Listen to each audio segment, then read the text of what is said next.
On joue aussi au basket. Avec 60 000 licenciés, c'est considérable. Eh bien, les Pays de la Loire sont la deuxième ligue régionale de basket de France. Première ligue de basket féminin. C'est une véritable culture, comme à la Garnache, en Vendée. David Jouillat, Thierry Poirier.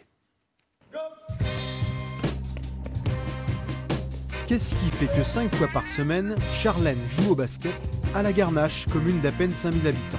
Le modèle d'un grand frère basketteur d'abord, les structures et l'encadrement du club ensuite. Ici, Charlène peut rêver en grand. J'aimerais être basketteuse, donc voilà. On m'a recrutée en fait, c'était plus encadré et je pensais que j'aurais pu évoluer à la Garnache. Club formateur pour les filles, l'Éveil Garnachois a d'abord été le premier club de basket de Vendée. 1935, 5 garçons confient à l'abbé Charrier leur désir de faire du sport.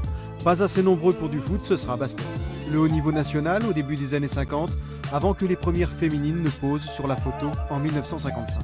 Maintenant, gérer 8 équipes féminines dont 2 en national, c'est une autre dimension. En 2002, la Garnache a intégré l'Union Nord-Ouest Vendée, un projet transversal. Le club a pu recruter de jeunes joueuses, les faire scolariser dans un lycée-internat de Chaland. L'Antillaise Joanie est arrivée cette année après un premier essai en métropole. À Toulouse, j'avais un peu de difficulté au niveau de l'école. Et à la fin de l'année, ils ont dit qu'ils ne voulaient plus de moi parce que mes notes étaient basses. Du coup, ils m'ont lâché comme ça. Et du coup, à la dernière minute, j'ai dû trouver un centre et j'ai trouvé la Garnache. Ils ont bien voulu de moi. Voilà. 1, 2, 3. En réalité, la Garnache a un petit plus. Christine Chauvin et quelques autres sont famille d'accueil pour permettre à Joanie et ses coéquipières d'avoir un toit le week-end. Je les considère comme mes propres enfants. Donc ça veut dire gérer tout, apporter l'amour qu'elle a besoin et puis s'occuper de l'école comme pour ses propres enfants. Contact, sursaut. Et voilà. Dans le rôle du technicien formateur qui ne compte pas 16 heures, Faudil Benabidi. 18 années au club durant lesquelles 5 joueuses ont intégré l'élite du basket féminin et une équipe hissée au 3e échelon national.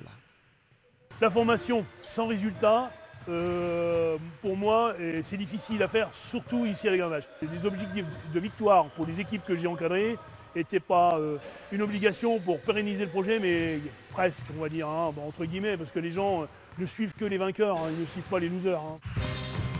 L'Éveil Garnachois illustre cette culture basket des Pays de la Loire, la plus importante fédération de France et de loin, avec 26 000 filles et femmes licenciées.